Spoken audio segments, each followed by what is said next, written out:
Kolkata high court নির্দেশ দিয়েছে মুর্শিদাবাদে কেন্দ্রীয় বাহিনী মোতায়েনের যে নির্দেশ আবেদন করা হয়েছিল শুভেন্দু অধিকারীর আইনজীবী যে আবেদন করেছিলেন পরিস্থিতিতে আইনজীবী কি বলছেন দেখবো। এডিজি নর্থ বেঙ্গল ব্যক্তিগতভাবে পুরো ব্যাপারে আছেন।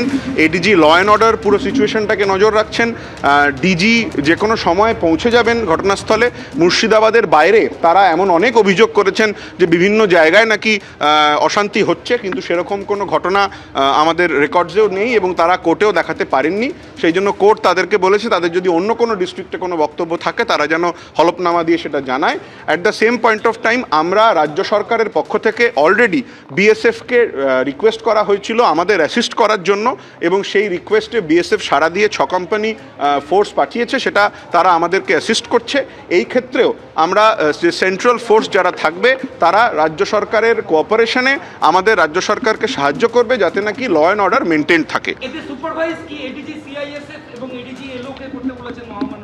না, এরকম কোনো ডিরেকশন আমি এখনও যেটা শুনিনি। অর্ডারে আসার আগে আমি এটা বলা ঠিক হবে না। কোর্টে যেটা উনি বলেছেন ল্যাঙ্গুয়েজটা হচ্ছে যে সেন্ট্রাল ফোর্স ডেপ্লয়মেন্ট। আপনারা জানেন deployment of central forces in state means any force which is under the control and aegis of the state. Deployment of the central forces করবার কথা বলা হয়েছে with the cooperation of the state. তার মানে স্টেটকে তারা assist করবেন এবং দেখবেন যাতে ল অ্যান্ড অর্ডারের কোনো অসুবিধা না হয় স্টেটের সাথে।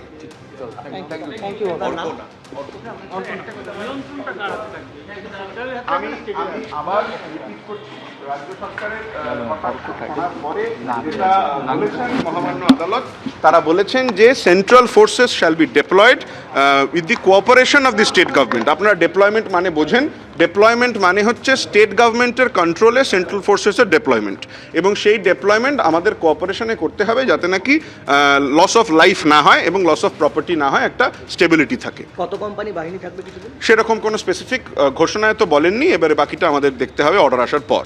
অদ্ভুতভাবে সাইলেন্টভাবে দেখছি, ইনফ্যাক্ট পুলিশও আহত।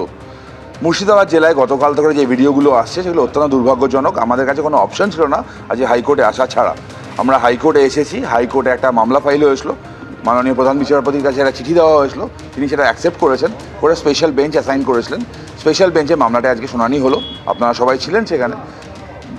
মানে অনারেবল ডিভিশন বেঞ্চ আপাতত আমাদের ইনিশিয়াল দাবি ছিল টু প্রোটেক্ট দ্য লাইফ। মানুষের জীবনের থেকে দামি কিছু হতে পারে না, জীবনটাকে বাঁচানোর জন্য বলেছিলাম আমরা সিএপিএফ ডিপ্লয়মেন্ট। কোর্ট রাজি হয়েছেন, কোর্ট অর্ডার দিয়েছেন মুর্শিদাবাদ জেলায় আপাতত সিএপিএফ ডিপ্লয়েড থাকবে এবং স্টেট পুলিশ সিএপিএফকে হেল্প করবে। সিএপিএফ ডিপ্লয়মেন্টটা খালি মুর্শিদাবাদেই লিমিটেড নয়, যেখানে যেখানে ঝামেলা হবে সেখানে ডিপ্লয় করা সম্ভব সেখানে করা হবে। এবং নোডাল অফিসারদের ক্ষেত্রে দুজনকে অ্যাপয়েন্ট করা হয়েছে। সিএপিএফের ক্ষেত্রে নোডাল অফিসার অ্যাপয়েন্ট করা হয়েছে এডিজি সিআইএসএফকে, এবং স্টেট পুলিশের ক্ষেত্রে নোডাল অফিসার অ্যাপয়েন্ট করা হয়েছে এডিজি ল অ্যান্ড অর্ডারকে। মামলাটি আবার 17 তারিখ থাকবে, 17 তারিখ পর্যন্ত ডিপ্লয়মেন্ট থাকবে। 17 তারিখ কন্ডিশন থেকে ফার্দার অর্ডার পাস হবে এবং অন 17th সেন্ট্রাল এবং স্টেট বোথ রিপোর্ট ফাইল করবে। প্রথমে কোর্ট বলেছিলেন যে জয়েন্ট রিপোর্ট ফাইল করার জন্য, বাট রাজ্যের আইনজীবী এটা বললেন যদি ডিফারেন্স অফ অপিনিয়ন হয় তখন কোর্ট বলেছে যে life of person is Paramount consideration, সুতরাং এখানে ডিফারেন্স অফ অপিনিয়ন থাকতে পারে না। এনিওয়েজ তোমরা যখন চাইছো সেক্ষেত্রে জয়েন্ট রিপোর্ট জায়গায় আলাদা রিপোর্টই ফাইল হোক, 17th আলাদা রিপোর্ট ফাইল হবে দুটো, এবং 17 তারিখ মামলাটা আবার থাকবে। একটা ম্যাটার সব থেকে কনসার্নিং এখানে রাজ্যের তরফ থেকে একটা আর্গুমেন্ট হলো, এটা শুনে অবাকই হয়েছি আমরা। বলেছিল সিএপিএফ ডিপ্লয়মেন্ট হলে কস্ট লাগবে, খরচা হবে, এটা খুব খরচা ব্যাপার হয়ে যাবে। তখন আমাদের সাবজেকশন ছিল লাইফটা খুব ইম্পর্টেন্ট, খরচার থেকেও বেশি। এই খরচার কথাটা নিয়ে স্টেট এত কনসার্ন কেন হয়ে গেল আমরা এখনো বুঝতে পারছি না। কোর্টের অর্ডার এখনো পর্যন্ত আমরা যা কোর্টের অর্ডারে যা শুনলাম এখনো পর্যন্ত, ফাইনাল অর্ডার আসলে আরও সেটা ক্লিয়ার হবে। যেটা শুনে পরিষ্কার বোঝা গেল যে সেন্ট্রাল ফোর্সকে স্টেট পুলিশ অ্যাসিস্ট করবে। সেটা এখনো ডিসাইড হয়নি, নোডাল অফিসাররা আসেন তারা ডিসাইড করবেন দরকার মতো করে। রাজ্যের পক্ষ থেকে বলা হচ্ছে রাজনৈতিক স্বার্থ চরিতার্থ করার জন্য এইরকম একটা আবেদন। না, রাজনৈতিক স্বার্থ না, মানবিক স্বার্থ। মানুষের জীবনের থেকে বড় কিছু হয় না, সরকারি সম্পত্তি থেকে বড় কিছু হয় না।